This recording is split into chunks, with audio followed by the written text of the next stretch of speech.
Greetings, ladies and gentlemen, and welcome to the narration of the web novel Humans Don't Make Good Familiars. If you're new to the series, there is a link down below for the playlist. And as always, I hope that you enjoy. Chapter 3. You can speak, it said, sounding some sort of mixed and baffled. I feel like I should be the one asking that question, I said to the small blue creature. I'm sorry, its small nymph said. For what? I wondered. I'm sorry for trying to make you my familiar. Even after I realized that you were an intelligent species, I still attempted to put you under my control. I was young, and my instructor, he told me that I should continue with the ritual. I didn't want to, but I was too afraid to make any objections known. I deeply apologize. The nymph bowed its head in shame. Why summon me in the first place? I asked. The nymph raised its head and looked at me, her eyes full with remorse. It was part of my training. I was a student and was undergoing a test, the rite of dominance. I was ordered to summon a creature as powerful as I could, then dominate its mind and force it to become my familiar. Familiar? I'd heard the term before, but couldn't quite place the where.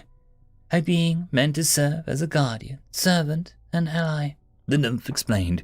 I nodded my head, that I understood. You wanted me to be your servant, I questioned. Part of me was offended. Part of me was proud to be considered powerful.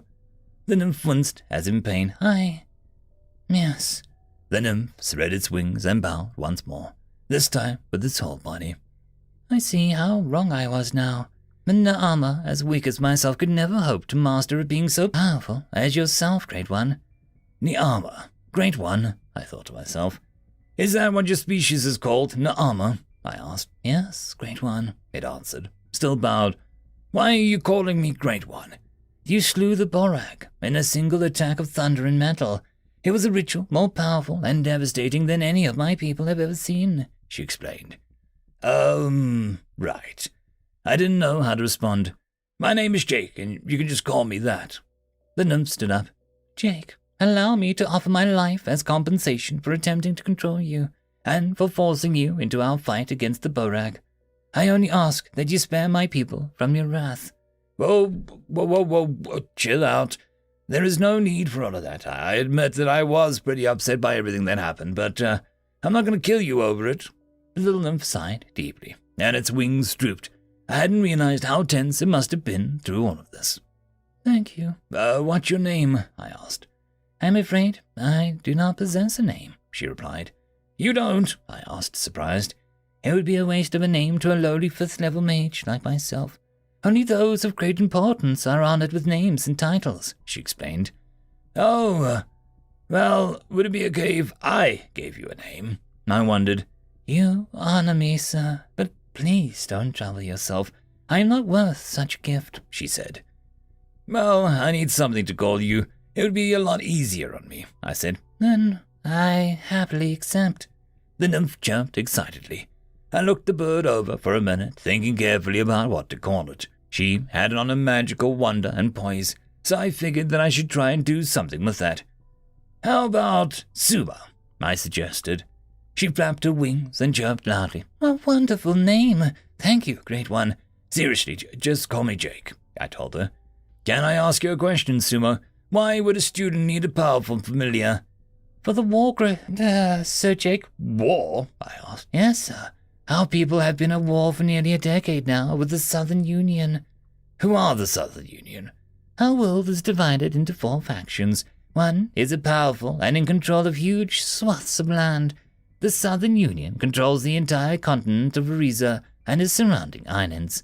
They are perhaps the most influential of all its factions, and the crudest. I see. But why would a student need to worry about war? Once we finish at the academy, all students are considered full mages and are sent to fight, Suba explained. I was shocked. They send you to war as soon as you graduate. Yes, this is the way that it has been for nearly a decade. The war is not going well. We have been outmatched since the beginning. So, they need everyone who has ability to cast our rites and rituals to join the military. But do you want to? What happens if you say no? I wondered. I volunteered. But there have been instances of people who were under orders to report for duty, refusing to. What happened to them? Some were imprisoned. Others were made examples of. Killed? I nearly shouted. Suma's feathers ruffled, and she reeled in surprise. What? No. They were publicly announced as cowards and ostracized by their families. Oh, that's still not great, I said. No, it is a pitiable existence indeed. Those who refuse to fight against the oppressive Southern Union deserve what they get, though. Refusing to stand against an enemy is the same as helping it rise to power.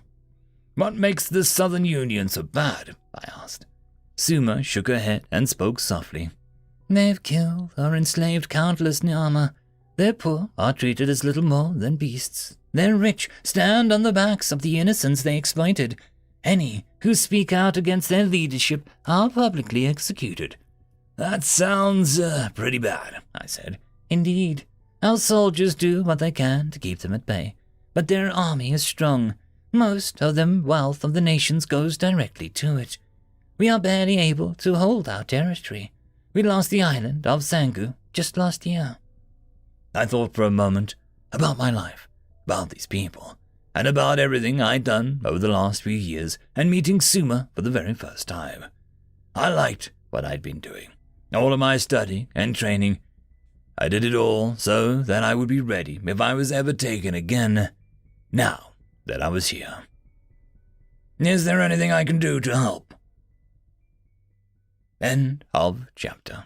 Just a quick shout out to the T5 peeps. Bob the Dragon, Cat Crab Lobster, Data Magnet, Dark Machine, Bezic, Try Again 95, Fudic Yol, Astrea the Dreamer, Caspar Arnholtz, Cam Maxwell, Athelia, Meridian 117, and Jordan Bucksmorm. Thank you very much. And that, my friends, concludes this video. I hope that you enjoyed. There are links down below, both to support this channel and for the author of this fiction. Anyways, I hope you all have a fantastic one, and I'll see you next time. Cheers.